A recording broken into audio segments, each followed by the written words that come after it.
cosmic voyage, an extended sleep journey through the solar system. Welcome, and a very peaceful good evening to you. As you settle into the comfort of your bed, allow yourself to begin a different kind of journey tonight. A voyage not measured in miles, but in tranquility. A gentle, gradual release from the gravitational pull of the day's thoughts and concerns, and a slow, graceful drift out into the profound and silent expanse of our solar system. There is no requirement to stay awake for all of this. In fact, the opposite is our goal. Your only task, your only intention is to listen and to let go. Allow the descriptions and the imagery to guide your mind to a place of deep cosmic tranquility and rest. We begin our journey not from Earth, but from the heart of it all, from the brilliant, life-giving center of our celestial neighborhood, the Sun, a sphere of incandescent plasma, 1,000,000 times the volume of our entire world. Its core is a continuous, unimaginable fusion reaction, converting hydrogen into helium, creating the very light and energy that has sustained life on our planet for billions of years. From our safe and distant vantage point, its surface is not a place of terror, but a mesmerizing, slow dance of magnetic fields and profound energy. Vast arches of plasma, known as prominences, leap thousands of kilometers into the solar atmosphere before gracefully collapsing back upon themselves in a slow-motion ballet of fire. Sunspots, those temporary cooler regions, drift across the photosphere like slow-moving islands on a sea of golden fire. But the sound of this perpetual nuclear fury is lost in the perfect vacuum of space, leaving only a gentle, warm, radiant presence, a constant and reassuring star, the anchor around which our entire peaceful voyage will slowly, silently orbit. Our first planetary destination is the innermost world, a small, cryptic sphere named Mercury, a world of profound twilight, with no meaningful atmosphere to scatter the brilliant sunlight. The sky above its rocky surface is perpetually, deeply black, even at the height of its day. Its surface is an ancient, archival landscape, scarred and pockmarked by countless impacts over billions of years. A silent testament to the violent, chaotic early history of our solar system. Because it rotates so slowly on its axis, a single day on Mercury, from one sunrise to the next, lasts for 176 Earth days. This means its surface experiences weeks of blistering, scorching heat enough to melt lead, followed by weeks of utter, deep frozen cold as it turns away from the sun's gaze. But we see it from a distance, a silent, gray, and heavily cratered sphere, a peaceful and lonely sentinel, keeping its slow, steady, and unwavering vigil close to the brilliant heart of our system. We move now to the second planet, a world shrouded in mystery and misconception, Venus. Often called Earth's sister planet due to its similar size and mass, its nature is profoundly different. It is wrapped in a thick, oppressive, and toxic atmosphere of carbon dioxide, with perpetual clouds of sulfuric acid drifting high above a crushing surface. Below those clouds, a runaway greenhouse effect has created a surface pressure 92 times that of Earth's, and temperatures are consistently hot enough to melt lead and zinc. But from the peaceful silence of space, none of this harshness is visible. we see only a brilliant, unbroken, and dazzlingly white cloud deck, reflecting the sunlight with such intense efficiency that Venus is the brightest natural object in our night sky after the moon. It is a beautiful, featureless, and serene pearl, hanging gracefully in the blackness, a world of hidden, secret mysteries, wrapped in a soft, comforting blanket of calm and brilliant light. And now, we approach the third rock from the sun, the world we call home, Earth. From this distant, objective vantage point, all strife, all noise, all hurry, and all worry simply vanish, replaced by an overwhelming sense of serene beauty. We see a vibrant, living mosaic of deep blue oceans, swirling, elegant white cloud patterns, and subtle hints of green and brown land masses peeking through. The thin, delicate, and precious layer of our atmosphere glows with a faint blue halo on the planet's gentle curvature, a fragile-looking barrier protecting all known life. This is the only world we know that harbors life, but from here, that teeming, bustling life is invisible, silent. It leaves only a stunningly beautiful, fragile-looking, and utterly peaceful blue marble, suspended delicately in the infinite, star-studded night, a gentle oasis of calm in the vast cosmic ocean. We journey onward to the fourth planet, a world that has captivated human imagination for centuries, Mars, the red planet.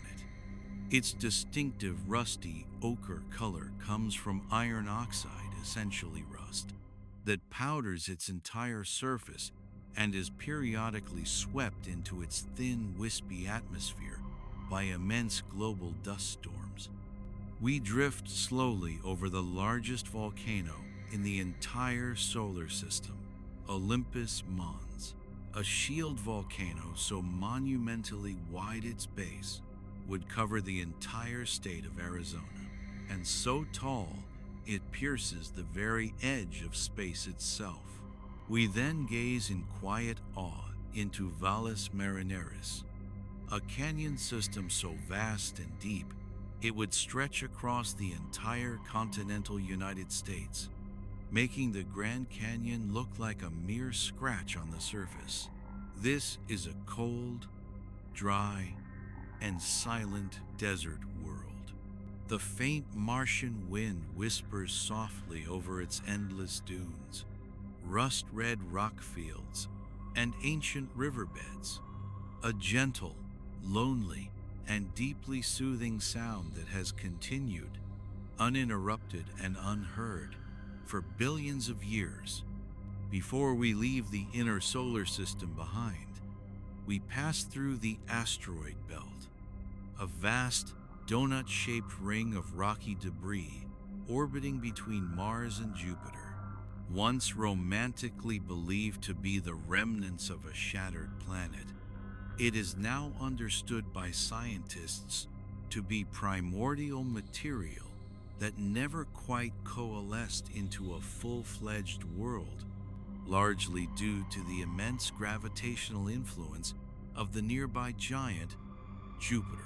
We glide slowly past a single, large asteroid, perhaps hundreds of kilometers wide. Its surface is in a regular potato-like shape, pitted and cratered from eons of minor collisions, a silent, mountain-sized stone, tumbling slowly end over end through the perfect vacuum in a lonely, weightless dance that has lasted, unchanged, since the very dawn of the solar system itself.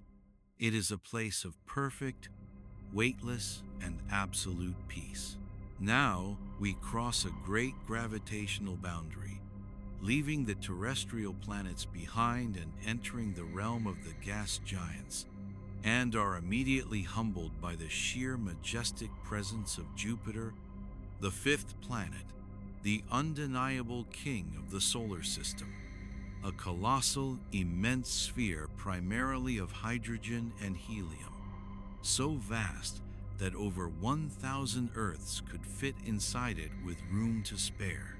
There is no solid surface to stand on here, only an endless, breathtaking canvas of swirling cloud bands, racing around the planet in alternating stripes of cream, orange, tan, and brown, moving at hundreds of miles per hour. Yet from our distant, peaceful view, their motion appears slow, graceful, and deeply hypnotic, a serene dance of atmospheric giants.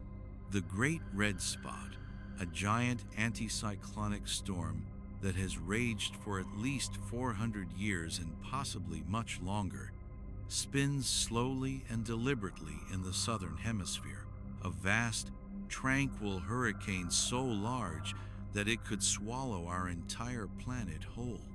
The entire world of Jupiter resonates with a deep, low, and constant hum, the sound of a gravitational titan, a sleeping giant whose immense presence acts as a protective shield, deflecting and capturing comets and asteroids that might otherwise threaten the inner planets. We cannot speak of Jupiter without acknowledging its incredible, diverse family of moons, a solar system in miniature. We glide past Io, the most volcanically active body in the entire solar system. Its surface, a messy, chaotic palette of yellows, oranges, reds, and blacks, constantly reshaped by hundreds of active volcanoes, spewing plumes of sulfur and silicate rock hundreds of kilometers into the thin sky. Then we encounter Europa, a smooth, icy world, crisscrossed with dark streaks and cracks. Beneath its frozen, craterless shell, compelling evidence suggests a global subsurface ocean of liquid water, twice the volume of Earth's oceans combined.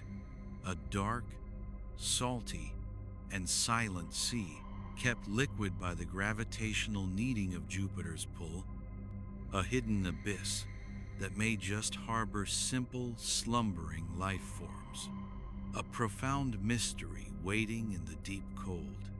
Our journey continues outward to the sixth planet, a world often called the jewel of our solar system, Saturn. Its magnificent, breathtaking ring system is its defining feature, a complex array of hundreds of thousands of individual rings made of countless trillions of particles of water, ice, each particle following its own independent orbit. They range in size from tiny dust-like grains to irregular chunks as large as houses. They stretch outwards, impossibly thin and perfectly flat, for hundreds of thousands of kilometers, catching the sunlight and glowing with a soft, ethereal, mesmerizing light. They cast delicate, intricate shadows upon Saturn's own pale, buttery yellow cloud tops, themselves marked by faint, gentle banding, indicating a quieter, more serene and stable atmosphere than Jupiter's turbulent realm. The rings, in their silent, constant motion, create a sense of perfect, harmonious order, a slow, celestial clockwork of unimaginable scale and beauty. Saturn, too, boasts a fascinating collection of moons. We pass by its largest, Titan, the only moon in the solar system with a substantial planet-like atmosphere, a thick, hazy, orange shroud that hides its surface. Our journey begins not with a telescope, but with the earliest humans, sitting around flickering fires under a canopy of unimaginably dark and brilliant stars. For them, the night sky was not a void, but a living storybook, a sacred realm of gods, animals, and ancestors. The constant, predictable cycles of the stars and planets, were the first clock, the first calendar, the first map. They saw in the endless, random scatter of stars, patterns that reflected their world. They connected the dots, creating the first constellations, and in doing so, they began to make sense of the universe and their place within it. The sky was a mirror, reflecting the fears, hopes, and wonders of every culture on Earth. Let us start with the sun, the most dominant and important celestial body in every human culture. It was not merely a ball of gas, but a life-giving deity, a powerful god whose daily journey across the sky dictated the rhythm of all life. The ancient Egyptians knew the sun as Ra, the king of the gods, who traveled each day in a great solar bark across the sky, and each night through the treacherous underworld to be reborn at dawn. In Japan, the sun was personified as the goddess Amaterasu, the divine ancestor of the emperors, whose light brought order and fertility to the world. For the Inca in South America, the sun god was Inti, the most generous deity to whom they offered thanks for their crops and their empire. The daily return of the sun after the darkness of night was the most reliable promise of renewal and hope, a cycle that comforted all ancient peoples. And then, each night, as the sun god completed his journey, the moon would rise to take his place. If the sun was a dominant, often masculine force, the moon was frequently seen as a softer, feminine, and deeply mystical presence. She was the ruler of the night, of tides, of cycles, and of the hidden realms of intuition and dreams. The ancient Greeks worshipped her as the goddess Selene, a beautiful woman who drove a silver chariot across the night sky. In Chinese mythology, the goddess Chang'e resides on the moon, accompanied only by a jade rabbit, after drinking an elixir of immortality. Her story is celebrated each year during the Mid-Autumn Festival, a time of family reunion and reflection. For countless cultures, the moon's waxing and waning was a powerful symbol of constant change, of death and rebirth, a comforting reminder that nothing is permanent and that after every ending comes a new beginning. Now, let us turn our gaze to the 5 wandering stars, the planets visible to the naked eye, which moved against the fixed backdrop of constellations and captivated ancient astronomers. The brightest of them all, a brilliant jewel in the dawn or evening sky, was Venus. The Babylonians called her Ishtar, the goddess of love and war. The Greeks knew her as Aphrodite, the embodiment of beauty and desire. The Maya of Mesoamerica were precise astronomers who tracked Venus's cycles with great accuracy, believing its movements influenced warfare and the fate of kings. They timed their battles based on its appearance, seeing it as a powerful and sometimes fearsome omen. To the ancient cultures, Venus's dual appearance as the morning star and the evening star made it a figure of duality, a bridge between the light and the dark. The red planet, Mars, with its distinct bloody hue, was almost universally associated with aggression, conflict, and masculine energy. The Romans named it after their god of war, Mars, a figure of strength and military power. The Greeks before them called it Ares, a more chaotic and violent figure. In Hindu astrology, Mars is known as Mangala, a fierce and energetic god who influences determination and courage.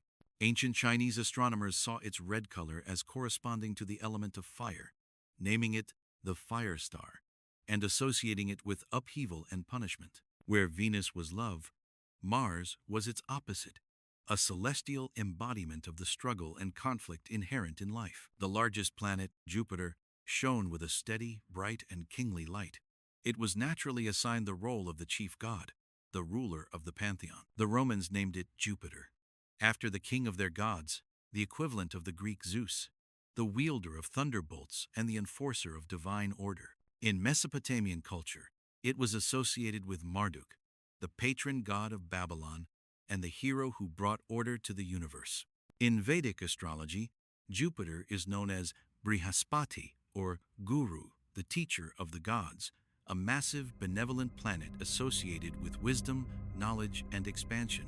Its slow, stately movement across the sky conveyed a sense of authority, fortune, and protection. The ringed planet, Saturn, though dimmer and slower moving, held a profound and often fearsome significance. Its languid, plodding journey, taking nearly 30 years to complete one circuit of the sky, suggested old age, time, limitation, and fate. The Romans named it after Saturn, the god of agriculture and time, who devoured his own children. The Greeks knew it as Chronos, a similarly fearsome titan. In ancient Hebrew tradition, Saturn was associated with the Sabbath day, a day of rest and reflection. In Indian astrology, Saturn is Shani, the great judge, who brings karmic lessons, delays, and discipline, but ultimately, wisdom and maturity. While Jupiter was expansion, Saturn was contraction, a reminder of boundaries, mortality, and the important lessons that come with struggle in the passage of time. And then there was Mercury, the elusive, fast-moving planet that never strayed far from the sun. It would appear briefly in the morning or evening twilight, dancing close to the horizon before disappearing again. This swiftness made it the natural symbol of the messenger. The Romans named it Mercury, the swift-footed messenger of the gods, who wore winged sandals. The Greeks called it Hermes, who also guided souls to the underworld, making him a communicator between worlds. In ancient China, it was the Our Star, associated with the north and the element of water. Its quick, unpredictable nature linked it to communication, intellect, commerce, and trickery, the nimble mind that can adapt to any situation. But the stories were not just about the wandering planets. They were woven into the very fabric of the fixed stars. Every culture connected these points of light into patterns that held their most important stories. The constellation we call Orion, the hunter, was seen by the ancient Greeks as a mighty giant placed in the sky by Zeus. But to the ancient Egyptians, the same pattern of stars was Sa, the soul of the god Osiris, the god of the afterlife. To the Lakota Sioux people of North America, the same stars formed a hand called Tayamni, representing the unity of the past, present, and future. One set of stars, infinite stories. The great bear, Ursa Major, was seen by the Greeks as the nymph Callisto, transformed into a bear by a jealous goddess and placed in the sky by her son. But the Mi'kmaq people of northeastern North America saw the same bowl of the Big Dipper as a bear, pursued by 7 hunters. The 3 stars of the handle were 3 hunters, and the 4 stars of the bowl were the bear itself. The changing position of the constellation throughout the year told the story of the bear's seasonal journey, hibernating in winter, emerging in spring, and being hunted in the fall. The sky was a grand, cyclical story of life, death, and renewal. Perhaps the most important function of the stars was practical. They were a celestial guidebook for survival.